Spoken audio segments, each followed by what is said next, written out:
والله العظيم هو ما يعرف انا هقول ايه في الفيديو، بس العيش والملح ما يخونوش الا ابن الحرام. وهنا في البلد ديت عاوز اقول لك قليل قوي لما تلاقي ناس متربيه وعندها مبادئ. محمود البرماوي من قريه سربي، يعني محمود كان متابعني من ايام كوريا الجنوبيه، ما كانش في علاقه تربطني بيه نهائيا غير ان هو كان متابعني وانا في كوريا. ولما جيت فرنسا من اول الناس اللي جم قابلوني لحد النهارده، لو شافني بعمل حاجه غلط بيجي ينصحني لوجه الله. لو قعد في قعده ولقى حد بيتكلم عليا بيرد غيبتي ويقول لهم الراجل ده انا واكل معاه عيش وملح ما حدش يجيب سيرته. ولو عمل لكم حاجه روحوا كلموه وبيسمع على اي حد. البلد دي قليل قوي اللي يعرف قيمه العيش والملح واللي يصون قيمه العيش والملح، قليل قوي والله في فرنسا بالذات. فانا محمود والله انت والله ما يعرف ان انا هعمل فيديو. انا قلت له استنى بس ثواني عشان المطر، والله ما يعرف هقول ايه. انا بشكرك انت طلعت راجل محترم في حاجات كتير جدا عرفتها من وراك، وناس حكيت لي حاجات كتير جدا حصلت قدامهم منك علشاني. وانت راجل ابن اصول.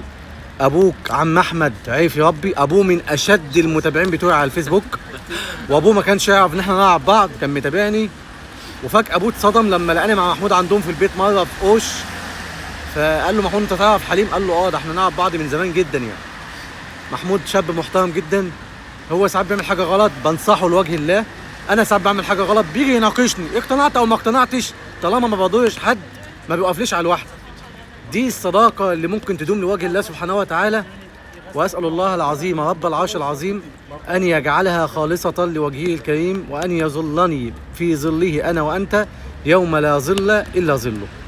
اول مره في حياتي اعمل مع حد كده الازهر، اتعرفت عليك انت انسان محترم جدا وراقي جدا، متقبلين بعض على عيوبنا، لما بشوفه بيعمل حاجه غلط بنصحه لوجه الله. من يوم ما عرفني دايما بنصحني في حاجات كتير جدا، شايفني بساعد ناس في اتجاهات بيقول لي هتضر نفسك في الاخر. موضوع الجمعيات كتير جدا حاول مع قلبي عن كل الناس دي، قال لي كل الناس دي ضلاليه، بس ما كنتش بسمع كلامه. في بعض الناس كده صدقتهم، وهو نصحني كتير جدا جدا جدا جدا، ما كنتش بسمع كلامه في اي حاجه في الحاجات دي بالذات. اقول له اكيد في ناس بتعمل خير، قال لي كلهم يا صاحبي علشان خاطر يطلعوا على قفاك مش اكتر من كده. وفي النهايه هو طلع عنده حق. انا بعتذر لك قدام الناس كلها، ياما نصحتني انت ومحمد عبايه، ياما نصحتوني ان في ناس كتير جدا كنتوا بتقولوا لي ابعد عنها، الناس دي بتعرفك عشان تتعرف وتتشهر وبعد كده يخونوا عادي، ما عندهمش مبدأ ولا عندهم اصل على العيش والملح.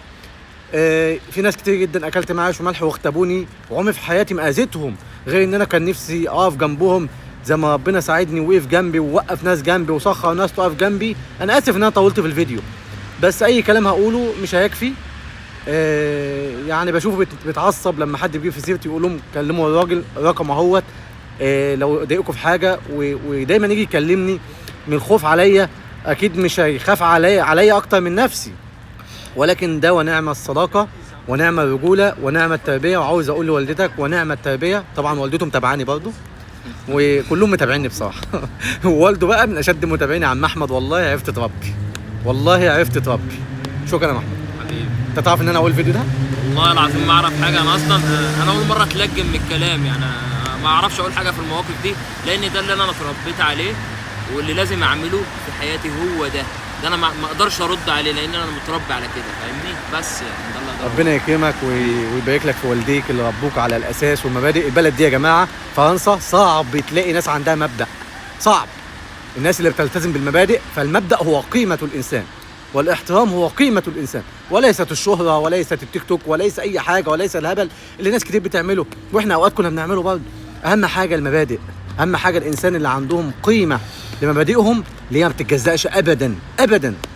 فربنا يوفقكم ويرزقكم دايما الصداقه الخالصه لوجه الله، والناس اللي تتقي ربنا فيكم ينصحوكم وش في وش كده، يعني وجها لوجه، مش يختبوكوا ويتكلموا عليكم من الغل والحقد والكراهيه. ربنا يوفقك في حياتك وربنا يكرمك وتحقق ما تتمنى وتوصل لاعلى ما تتمنى. واتشرف ان انا عرفتك يا محمود حبيبي، وانا اكتر والله حبيبي. السلام عليكم. السلام عليكم.